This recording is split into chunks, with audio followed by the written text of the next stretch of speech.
Hey everyone, it's SDS SuperCoach, providing SuperCoach content for you. I'm here to present the round 15 review.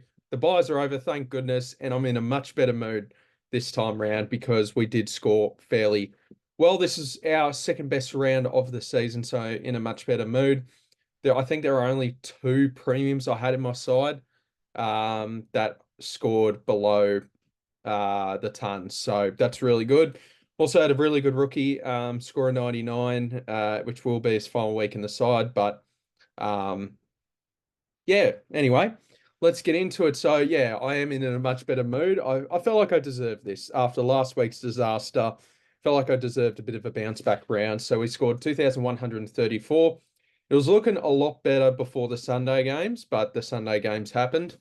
But I have no issues with this, and only a few things went wrong really at the end of the day. And our season rank now is back up to 8,126. Season rank change, massive season rank change. So I'm a lot happier. 12 out of 12 league wins. I believe this might be the only time of the season or the second time this season where that has happened. So really happy with that. Won two of my draft leagues as well. So not not much complaining on my end. I'm very happy with the side this week. So this is how we looked. Uh, so the buys are done as well. So I do expect viewership to drop slightly as the season goes because we've all run out of trades, that sort of thing. There's not really too much else to talk about other than vice captain and captain.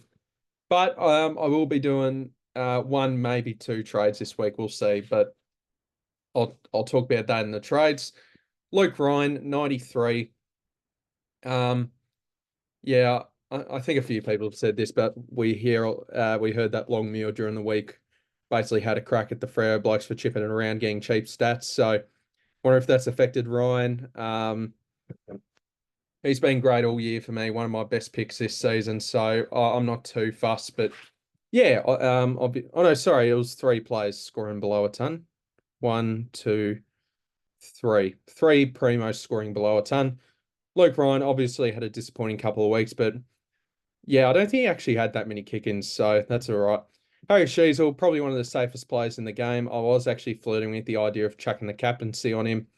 Decided to go with Flanders though, as I thought it was more safe, and I didn't know if Neil Bullen would have gone to him after the Walsh fail with 110 there. But we're fine with 117 from Sheezel. He's going to be a great pick for the next decade. Dan Houston, I brought in this week. Sorry, I should have gone over my trades this week. So we got rid of Will Graham, Sullivan, Fraser. Thank you three, for your services. Best of luck. And we brought in Kynan Brown, Max Hall, and Dan Houston. So obviously a couple of blokes we brought in at 102k. Max Hall was originally going to be Caden Cleary, but since I saw him be the sub, then just save the extra 15k. I guess at this point of the year, we're not really looking at blokes that we need as cash generators. We need we need cheap blokes to be trading in our final primos to finish our sides, and then we reassess. So I have no issues with Max Hall or Kynan Brown into the side. But yeah, Dan Houston 102. Obviously, I think this was his lowest ton of the season, but I'm not too fussed. It was between him and Ridley. I think I saw Houston as the safer pick, and I just thought I was seeing Ridley as a pod, but sometimes you just got to go with the bloke that everyone has. So it is what it is. So I'm fine with Dan Houston, and I believe might be the very first time I'm owning him this in SuperCoach. So he went to my old school as well. So shout out to Dan Houston. Followed his journey when he got picked up in the rookie draft, that sort of thing. So very happy for him. Hayden Young, 130. So this is probably his ceiling. Kicked 3 goals, 24 touches, and resulted in a 130. Probably if he had 30 touches instead of 24, this probably would have been 150, 160. But kicked 3 goals. Very happy with Hayden Young. He's not been as bad as it was looking about a month ago since trading him in. His last 5 weeks have been really good, so I shouldn't be complaining about Hayden Young. It was looking rough here, but looks like he's picking up form now. So happy with Hayden Young for now. Now this saved me this week. Nick Blakey, thank you. All I'm asking out of Nick Blakey is a 95 average. I brought him in last week, scored a 65, scored 115 this week, so I'm very happy with Nick Blakey there. So that really helped. So shout out to Nick Blakey because he might be my weakest primo. Well, it might be this bloke, but we'll ignore that. So yeah, just very happy with Nick Blakey with that. Just hoping for a bit of consistency, not too many flaw games, that sort of thing. Because when he scores bad, he scores bad. So Nick Dacos will pop back on field. Hoare and Dawson, they're just sitting on my bench. Errol Goulden, 151. This was one of my best decisions of the season to bring him in at 530k. I did say, I believe, at the start of the season that he's a bloke I wouldn't start, and he's going to be a bloke that can get at a really cheap price just due to the sporadic scoring in the role, that he can get it at a really cheap price and we can jump on it. And he's really rewarded me here the past few weeks, and he's, I think, probably it would just about be the highest scorer in the game at the minute, maybe behind Brody Grundy. Caleb Sarong, 121, very solid as he comes. Same with Zach Butters, no issues there. Sam Walsh, 110, bit disappointing considering how many points Geelong leaked to midfielders, but chuck the VC on Sam Walsh to see how he went. But it's clear that the ceiling isn't there at the minute after his first couple of weeks back from injury back in round 5, round 6. Hasn't really shown that since. Matt Rowell, 82. This is a massive problem. I have him and not Merritt. That hurts. I was going to go Merritt ahead of Rowell, but to be honest, I think the extra 40k might have saved me to doing my final upgrade. So it's a bit of a mixture of that. If I didn't get Merritt, I probably wouldn't be getting a guy that I'm going to get from Dempsey this week. So very frustrating. I would love to move off because I just think, yeah, he's just a really strong start. But as we can see, ever since that tag against Brisbane, he has had 2 tons. To be fair, he's only had one really bad game. Like 80s, I mean, they're not acceptable. 2 back-to-back 80s are very disappointing, but he's got West Coast, he's got Melbourne, he's got Richmond, he's got Collingwood, is a bit sporadic, and North Melbourne, but hopefully he doesn't cop the tag. Has a tough few weeks here.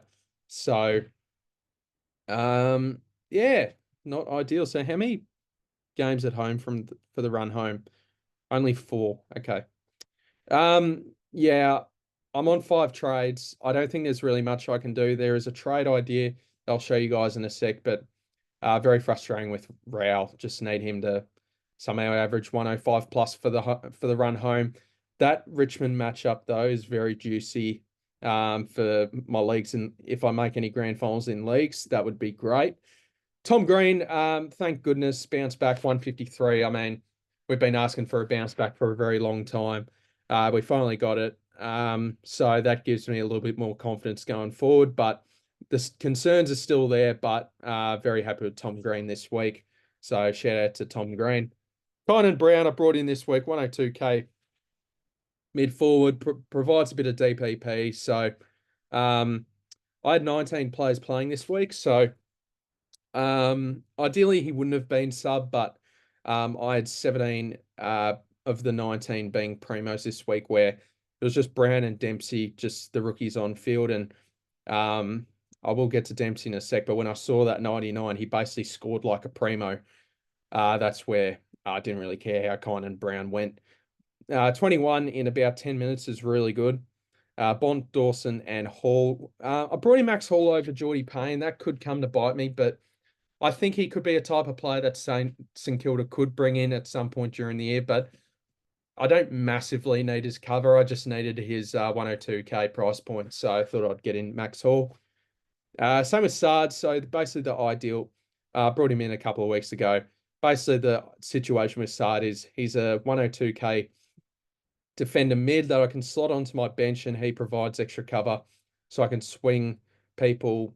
I mean, only 2 of them have got mid status, so it doesn't really matter, but just, I don't know, it just provides extra flexibility if need be. Max Gorn, 114, very solid. I mean, Tristan Sherry is one of the hardest rucks in the game to score on, so no issues there. Very frustrating out of Luke Jackson. I still think he's been a very solid starting pick. provided cover, but yeah, he's what's that? 2 scores below 70 in the last month. Yeah, it's just a bit of a roller coaster with Luke Jackson, but I think Freo have a pretty solid run home for his type of position. So just hope that Jackson can just score 80 plus each week, really. English will get back. Sam Flanders 117. So I decided on. So it was either between. I was considering actually keeping Walsh as captain, but I thought, you know what? I was going to go Sheasel, but I thought, you know what? Flanders is one of the safest players in the game. Let's just have a crack and see if we can get an extra few points. And we did with a 117 there. Uh, Moved into the midfield in the fourth quarter. He's just the safest player in Supercoach at the minute. I will say though, I think he's more safer as a halfback rather than a midfield. So if he's going to be playing full-time midfield, it wouldn't surprise me if his sort of ton streak sort of came to a halt very soon. But he's been a remarkable starting pick, maybe just about my best starting pick of the season. Isaac Heaney, 112, very solid as you come.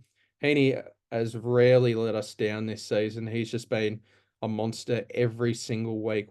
2 scores below the ton. He's been magnificent, Heaney. Uh, Dane Zorko, 104, very solid as it comes. Zach Fisher, 108. Where was this last week with my 71 captain? But it's all good. I think he only had like 2 kick-ins and still scored a 108, so I'm very happy with that. So yeah, uh, my housemate just asked if he was do you classify Fisher as a primo? Yes, you do. Look at this scoring ever since the Saints game. After this sub game, yes, he is a primo, especially in the forward line. Ollie Dempsey, 99. So this really made me happy. So heading this week, I mean, let's just quickly, Livingston didn't play. Richards might be back this week.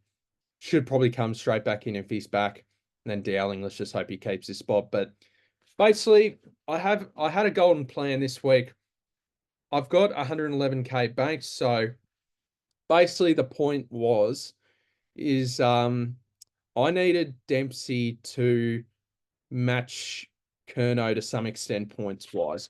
And Dempsey it's a tough matchup against the Blues. He could have easily dropped to 60, but you know what? He was amazing. Scored a 99, and he's going to be the reason why I get in Charlie Curnow this week, just because of that score. Because if he didn't get close, I might not have been able to afford Curnow, but I can now, thanks Ollie Dempsey. Curnow did score 118. Yes, he did, but Dempsey's 99 kept him with a 23 break even last week. 99 was just absolutely massive. So thank you, Ollie Dempsey. Thank you for your services. It pains me. I started him round 1. He's been there from day 1 of 2024. It sucks, but you don't fall in love with rookies, as I've learned pretty harshly this season. Held a few rookies on for far too long. Ollie, your time's up. Thank you so much for your services. It's been a joy to watch you this season, but sorry, mate. I need a full primo side. And we got 5 trades left. This gives me 480k in the bank. Easy side swap to Curnow. And that is the side. So that locks things up with 4 trades remaining. Don't ask about a 23rd. We're not in that position at the minute. I don't want to press optimize because I'm very happy with how this side currently is looking at the minute. So we've got Hoare and Dawson on the bench. This is our back line. I will go over who I'd prefer to have, that sort of thing, in a sec. Bont, get back on. Dawson, get back on. There's the midfield bench. So as you can see, a bit of DPP to work with and a lot of 102Ks on that mid bench. Dogger, get back into the forward line. English, come on field, son. And there's the side. There's the side. There is the final product. But I will show you two other trade ideas that I'm considering. But I think I want Curnow just purely because of that run home. I know key forwards can have some spikes here and there, but I think for me to get up in the ranks, Curnow's a guy that can spike me. And yeah, we'll just have to hope for not too many floor games. Let's have a look at his floor, by the way, because he's got Richmond this week. He's had one score under 70, which is a really good sign. So I like that. I personally reckon he could average 95 for the run home. So I'm pretty happy with Charlie Curnow, especially at that price, 457. So that just spat on my computer. So yeah, that is the side. So I'll go over probably the changes I would make personally, if I can remember off the top of my head. I'm actually really happy with Hayden Young. I'm fine with Hayden Young for now. Blakey, I probably wish this was Jordan Clark, but I can't afford that. Um, Midfield, there's a couple of changes I would do. I'd rather Zach Merritt over Matt Rowell. I'd rather Lockie Neal over Sam Walsh. Um, I'd prefer like a Josh Dunkley over a Dawson or a Green. I'd prefer Grundy over English, and in the forward line, I'd probably prefer one of these two to be Isaac Rankin, but I can't. I actually can afford him, so I'll show you guys the other radical trade idea. Yeah, so this means I miss out on Curnow. This is a bit radical. I won't do this, but if I had an extra trade, I would. Curnow and Rao. Imagine this is Dempsey. Imagine that's Dempsey. I get Connor Rozee in, which saves me. Don't even know how much money, but it is. What is it about? It saves me about 112K, which would allow. What happened there? Sorry. And get in Isaac Rankin and 22K in the bank, 3 trades left. I'm not comfortable with that, so I won't do this. But if I had 4 trades left, I would definitely do this. Because I think Rozee can score very similar to Rao, if not more. Rao's in a lot of sides, and I kind of want to bet against him, but I just can't. Bit of a luxury trade sort of situation right here. Let's just take Curnow out. I know, would this work? Am I tripping? No, sorry, it would. Sorry. I'd be trading. Hang on. Yeah, anyway, you get the point. Like Rankin and Curnow. Curnow and Rao to Rankin and Rozee. I think I hang on. I'm pretty sure. Let's just trade this back to Dempsey. I th I think I could have done this. Or maybe I'm tripping. No, I definitely could. Sorry, I don't know. I'm getting confused with my own trade ideas, but Dempsey goes.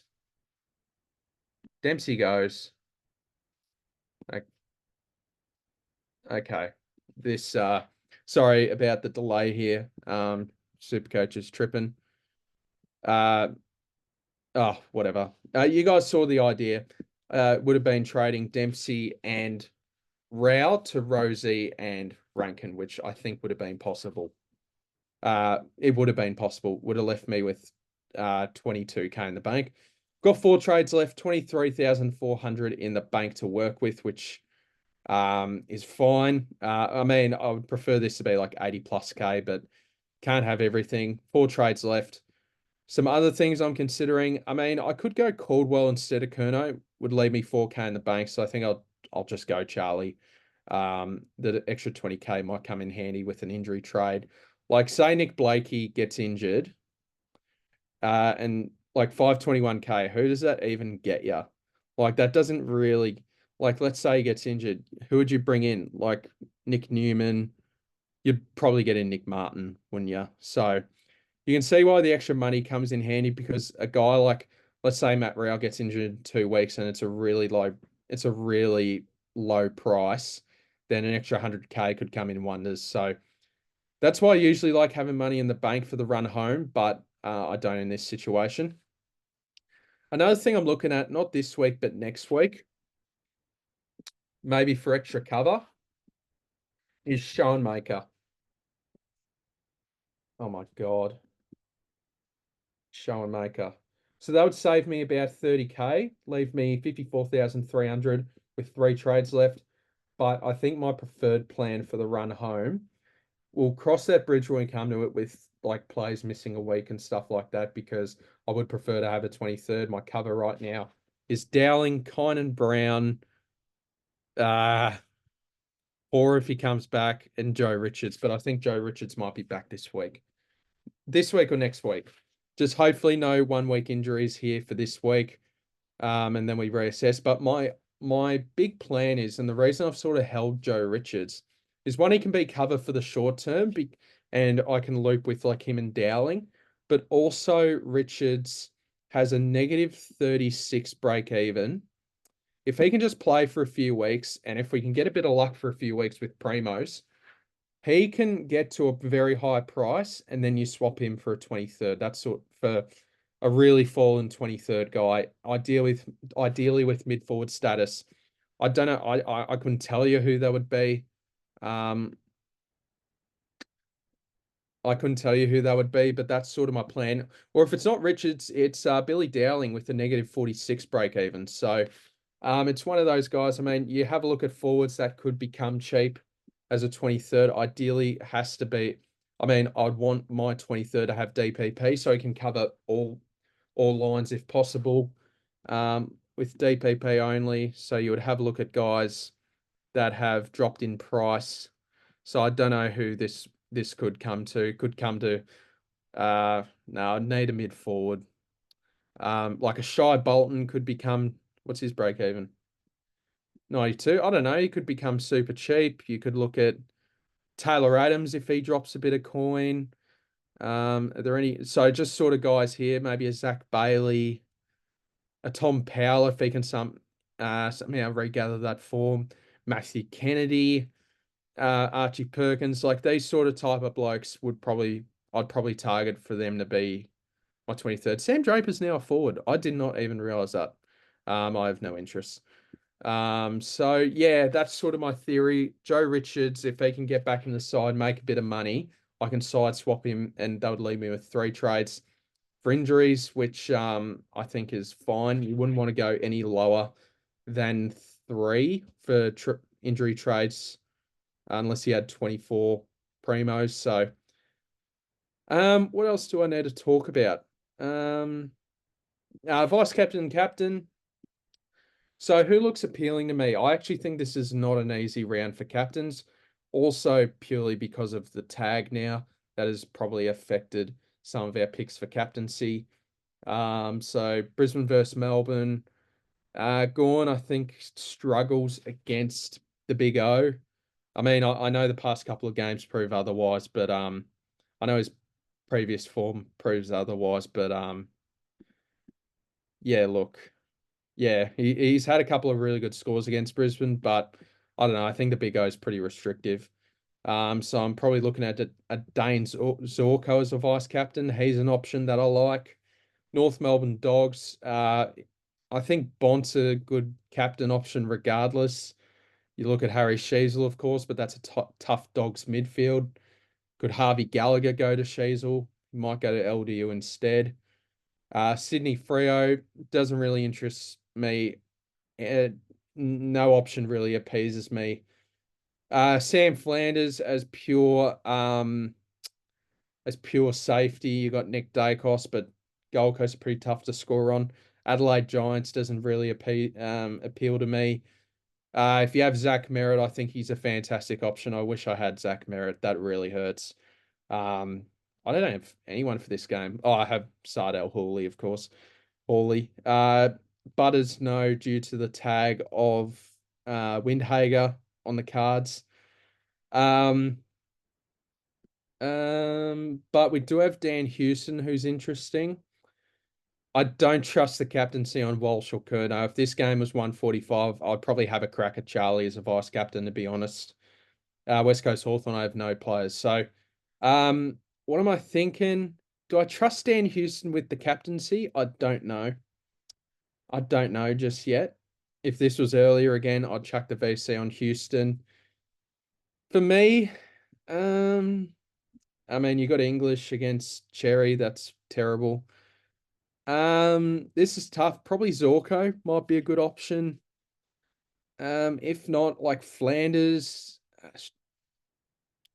Ryan, no.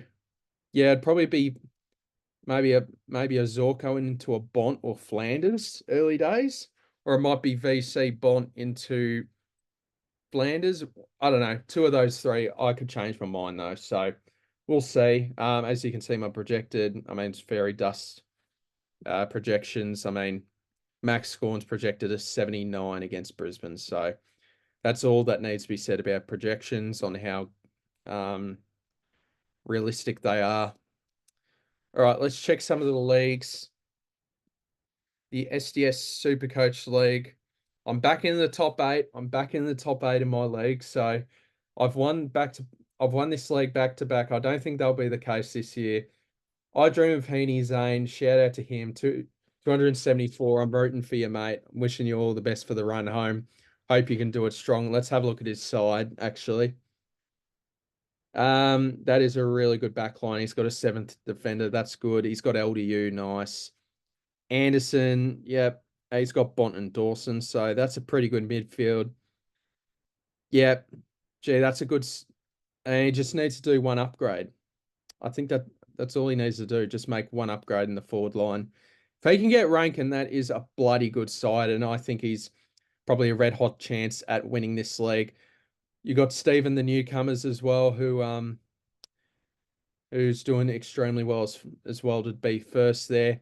Anthony Caminiti's doing really well, so shout out to him. My boy Cammer the Hammer. He's dropped a little bit, but that's all right. Spills is in this league. It's a bloody good league. We're ranked 55th in leagues, so shout out to this league. We're doing a great job with that.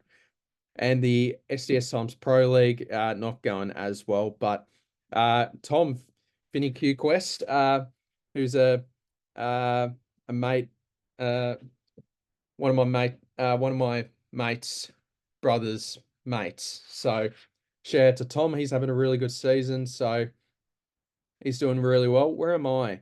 I'm 6th. So I'm in finals in a couple of these leagues. How many leagues am I in finals? 1, 2, 3, 4, 5,